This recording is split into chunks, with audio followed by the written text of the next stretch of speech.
ئاڵوگۆڕی زیندانیان یان سات و سەودای قێزەونی کۆماری ئیسلامی و دەوڵەتی سوئێد. ڕۆژی پێنجشەممە 15 ژوانی 2024 زاینی سەرۆکوەزیری سوئێد ئۆلف ئیالمار کریستیۆسۆن سەر بە حیزبی ڕاستڕەوی مۆدرات لە بەیانیەکدا هەواڵی ئازادکردنی حەمید نووری یاریدەدەری داواکاری گشتی زیندانی گەوهەردەشتی کە لە سوئێد بە زیندانی هەتاهەتایی مەحکوم کرابوو ڕاگەیاند. ناوبراو لە بەیاننامەیەکدا ڕایگەیاند کە یۆهان فلۆدرۆس هاوڵاتیەکی سوئێدی کە لە مانگی ئاڤریلی 2022 زاینیەوە لە ئێران دەست بەسەر و سزای لە سێدارەدانی بەسەردا سەپێنرا بوو، هەروەها سعید عەزیزی هاوڵاتیەکی خاوەند و ڕەگەزنامەی ئێرانی سوئیدی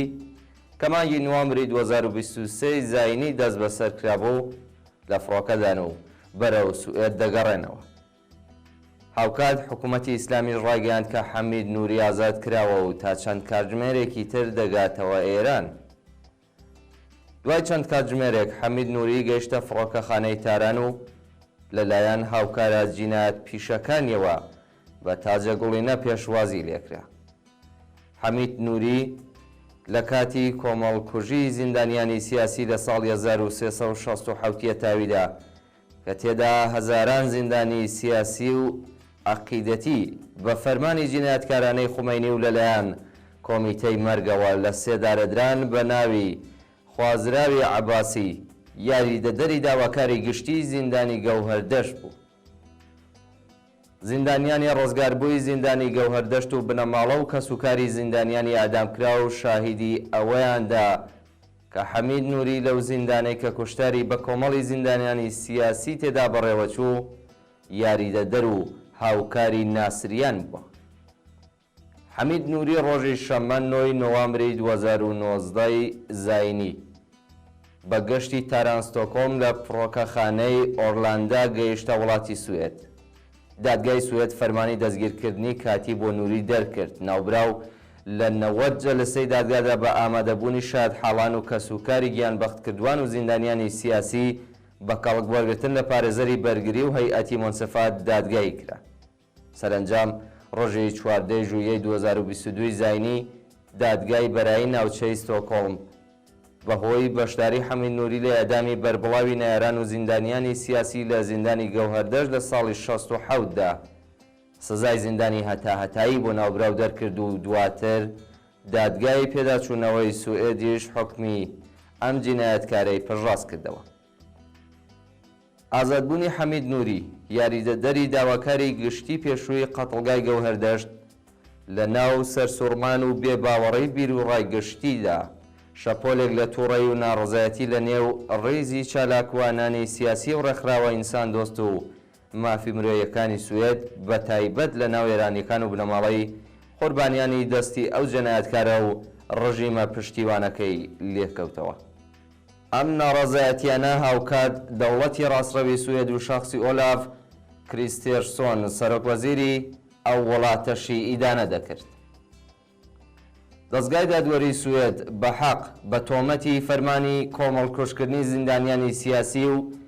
جینایەتدەشت بە مرۆڤایەتی حکمی زیندانی هەتاهەتایی بەسەر حەمید نووریدا سەپاند. ئەم حکومە دەستکەوتێکی گەورە بوو بۆ بزوتنەوەی دادخوازی و دژ بە جینایەت و ئینسان کوشتن کە بە فیداکاری بەرچاوی ئێرانیانی ناڕازی تێکۆشەر و زیاندیتووی جینایەتەکانی کۆماری ئیسلامی و هەروەها پارێزەرانی بوێر دادوەر و دادستانە مرۆڤدۆست و داکۆکی کارەکانی مافی مرۆڤ لە دادگایکردنێکی درێژخاین و پشوبڕدا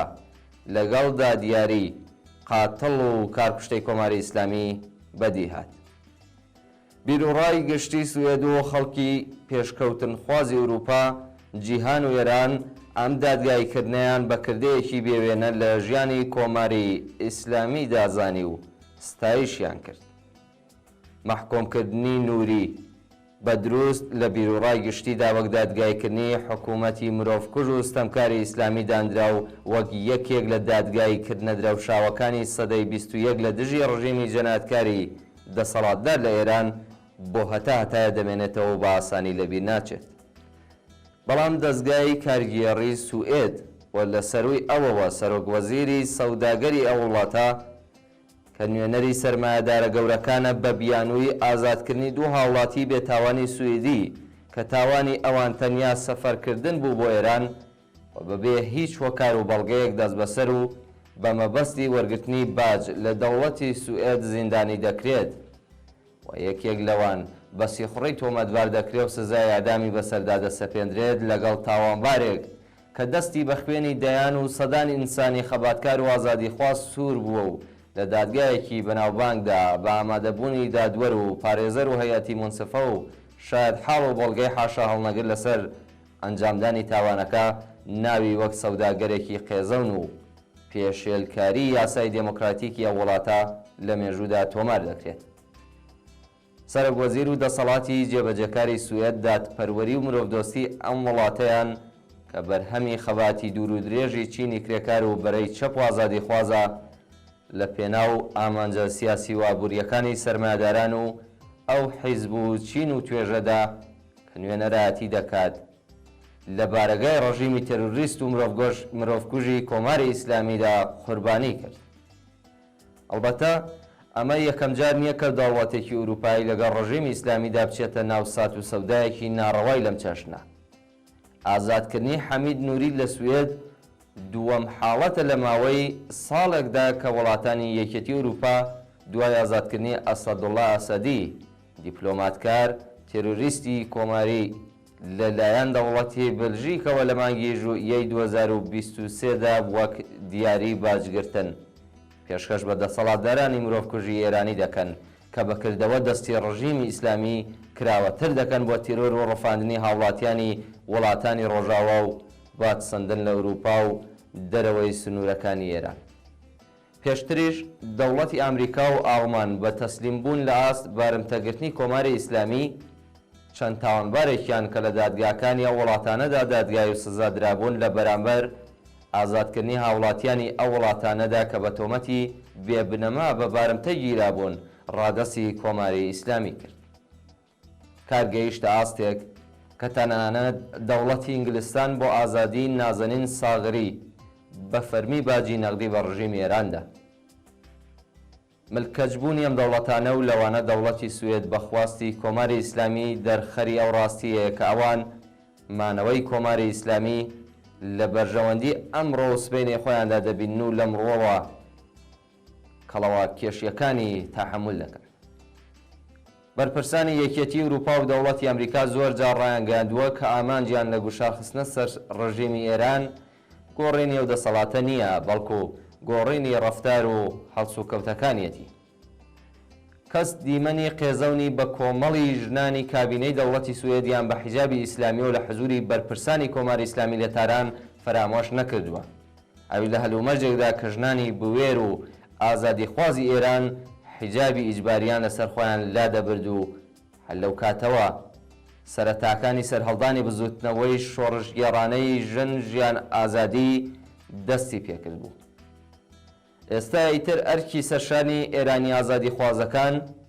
هێزە پێشکەوتن خواز و سۆسیالیستەکان بەرەی چەپ و لایەنگرانی عەداڵەت و دادپەروەری سوئێدا کە لە دژی ئەم کردەوە ناشەرعی دژە ئینسانی و بێ ئەخلاقیەی دەوڵەتی ڕاستڕەوی سوێد لە سات و سەودا لەگەڵ ڕژیمی جەنایەتکاری کۆماری ئیسلامی و ئازادکردنی قاتڵێکی کە لە دادگای ئەم وڵاتە بە تاوانی جنایەت دەش بە مرۆڤایەتی سزا درابوو دەنگ و کرداری یەکگرتوانی خۆیان ڕێک بخەن و بە شێوەیەکی هاوبەش و هاوهەنگاو و ناڕەزایەتی دەرببڕن.